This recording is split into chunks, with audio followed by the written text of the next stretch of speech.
भारत के संविधान के आर्टिकल 13 में उल्लेख किया गया है कि हमारे जो फंडामेंटल राइट है उसके खिलाफ इस देश में कोई कानून नहीं बन सकता। और ये जवाबदेही है सुप्रीम कोर्ट की। सुप्रीम कोर्ट की ये जवाबदेही है, ये गारंटी ली है सुप्रीम कोर्ट ने कि वो हमारे संवैधानिक अधिकारों की रक्षा करेगी। तो क्या हमें अपनी अदालतें या सुप्रीम कोर्ट हमारे संवैधानिक अधिकारों की रक्षा करती हुई कहीं दिखाई दे रही है क्या? आप अपनी टिप्पणी दीजिए। आप एक्ट के बारे में भी जो बताना चाहते बताइए। निर्मला सामंत जी। निर्मला जी, आपको मेरी आवाज सुनाई दे रही है? जी जी, मैं सुन रही हूँ जी, सुन रही हूँ जी। मैं जवाब दे दूं इसका? हेलो, आप सुन सकते हैं मेरी बात? जी जी, आप सही। हाँ, मुझे आपकी आवाज सुनाई दे रही है। हाँ जी, आप हाँ जी। जो भी इस एक्ट के बारे में समझती हैं, आप अपनी टिप्पणी दीजिए। जी जी, अभी मेरे पहले 3 वक्ताओं ने जिस तरह से बात की, तो वो सभी बहुत सारे पॉइंट्स इसमें आ गए हैं। जैसे अभी जसानी जी ने उन्होंने भी बताया, बिल्कुल सही उन्होंने सब मुद्दे लिए हैं। उसके पहले आनंद प्रकाश जी, आनंद जी ने जो बहुत ही अच्छी तरह से इसको बहुत ही अच्छी तरह से इसकी ज़रूरत क्यों लाई गई है, अर्बन नक्सल, ये definition itself, urban naxalite movement कब और किस दौर में शुरू हुई, और अभी बिल्कुल ही ये लागू नहीं है। फिर भी ये गवर्नमेंट जो खास करके महाराष्ट्र गवर्नमेंट में यहाँ पे ये कानून बिल पेश किया, वो बहुत ही शॉकिंग है। और महाराष्ट्र, जिसको हम हमेशा प्रोग्रेसिव स्टेट कहते हैं, सुधारणावादी स्टेट कहते हैं, महाराष्ट्र ने पूरे देश को लीड किया है। ऐसे प्रोग्रेसिव स्टेट में इस तरह का बिल लाना, ये महाराष्ट्र की अभी जो मौजूदा गवर्नमेंट है इनके लिए शर्मनाक है। और ये हमारी जो लोकतंत्र है, लोकतंत्र के ऊपर ये बहुत बड़ा हमला है। आपको ये पता होगा कि देश की आज़ादी में महाराष्ट्र में बहुत सारे जो हमारे जो स्वतंत्रता सेनानी है, उन्होंने बहुत बड़ा बलिदान किया है और ब्रिटिश लोगों को भगाने के लिए बलिदान किया है। लेकिन ब्रिटिशर जाने के बाद अब हम लोग 75th ईयर में हैं और इस तरह का कानून लाए जो ब्रिटिशर्स ने भी कभी नहीं लाया था। ब्रिटिशर्स के तभी वो साम्राज्यवादी थे, वो परकीय थे, वो हमारे देश के नहीं थे, भारतीय नहीं थे। तभी भी इन्होंने इतना ड्रैकोनियन कानून नहीं लाया था जो अपने लोगों के ऊपर प्रजातंत्र को खत्म करने के लिए, लोकतंत्र को खत्म करने के लिए ये सरकार ने लाया है। वो इनके नाम पे धब्बा है। दूसरी बात है कि ये अभी जो लेटेस्ट इलेक्शन हो गए हैं, तो मैंने देखा है कि ये लेटेस्ट इलेक्शन जब लोकसभा के हुए, जब ये हमारे महाराष्ट्र में ये जो युति सरकार है, उनको ये लगा नहीं था कि इनकी सीटें इतनी कम हो जाएंगी और वो इतने बुरी तरह हारेंगे और इंडिया आघाड़ी इतनी अच्छी तरह आएगी। उसमें यूट्यूबर्स का, वो प्रोग्रेसिव जो यूट्यूबर्स थे, जो अच्छे प्रसार माध्यम थे, जो इसके मेन स्ट्रीम मीडिया को जो रोल निभाना था उन्होंने नहीं निभाया।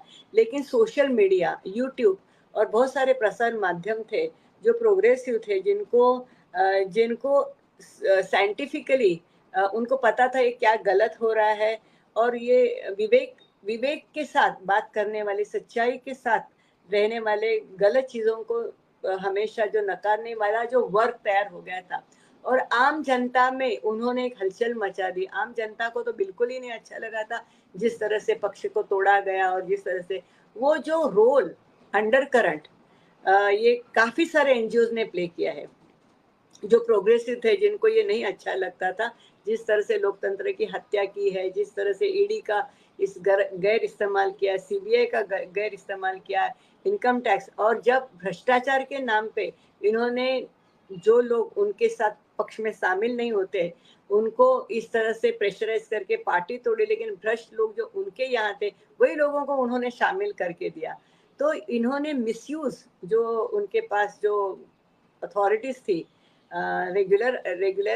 रेगुलेटिंग अथॉरिटीज थी, उनका जो मिसयूज करके ही ये हमेशा लोकतंत्र के नाम पे चुनाव में आते। अगर इनके पास ये शस्त्र नहीं होते तो इनको कोई जनता नहीं पूछती थी, उनको मालूम है।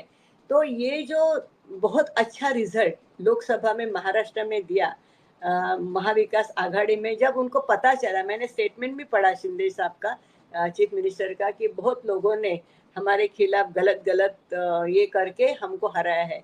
तो ये एक डर है उनको कि ये जो लोग हैं, जैसे कि आनंद प्रकाश जी ने सही कहा कि जो बुद्धिवादी लोग हैं, जो लोग तंत्र के हित में बात करते हैं, जो आम जनता के हित में बात करते हैं, जो गरीबों के हित में बात करते हैं, जो एक्सप्लॉयटेशन के खिलाफ बात करते हैं, जो कैपिटलिज्म के भांडवलदारी कैपिटलिस्ट मोनोपोलिस्ट के खिलाफ बात करते हैं, ये उनको अच्छा नहीं लगता है।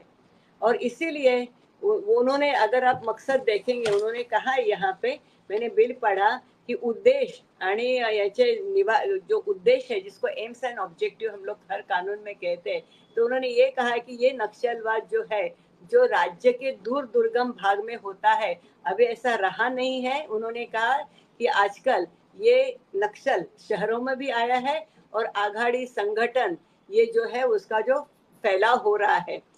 तो ये उनका जो ऑब्जर्वेशन है वो बिल्कुल गलत है। ये डर रहे हैं कि जो प्रोग्रेसिव लोग हैं, जो लोकतंत्र को, लोकशाही को, अपनी घटना को आबादित रखने वाले हैं, उनका डेफिनेशन उन्होंने नक्सल बारी से या तो अर्बन नक्सल से जोड़ा है, वो बिल्कुल ही गलत है।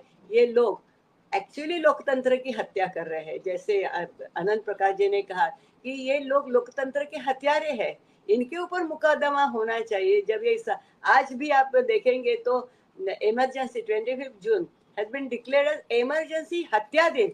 अब हत्या जो वर्ड है वो डेमोक्रेसी को नहीं कहते हैं। मतलब जब एनैक्टमेंट बनता है सरकार में, तो एक जो एनैक्टमेंट बनता है, व्यक्ति के लिए हत्या ये शब्द यूज करते हैं। लेकिन डेमोक्रेसी, और जब उन्होंने ये कहा कि इमरजेंसी हत्या दिन करके वो गवर्नमेंट में एक जीआर ला सकते हैं। इसका मतलब ये कि ये लोगों की कितनी आवाज है वो बंद करने के पीछे है। दूसरी बात है कि ये शहरी अर्बन नक्सलाइट ये करके जो अच्छी अच्छी संगठनाएं हैं, पहले तो ये ग्रामीण भाग में था तो मजदूरों के लिए था, और जो पैसे वाले अमीर है वो गरीबों को छीन के पैसे वाले बनते, इसलिए उनकी आवाज को खत्म करो, उनके सशस्त्र दरोड़ा होता था। अब तो उन्होंने इसकी व्याख्या, जो मैंने अभी देखा तो उसकी व्याख्या है, ये कौन डिसाइड करेगा? ये शांति भंग हो रही है, संगठना है, जिस तरह से उन्होंने डेफिनेशन बनाई है, ये कौन डिसाइड करेगा? वही डिसाइड करेंगे। अगर उनको कोई संगठन नहीं अच्छा लग रहा है जो एक्चुअली लोकतंत्र के बाजू में है, तो ये खुद उसको डिफाइन करेंगे ये अर्बन नक्सल है।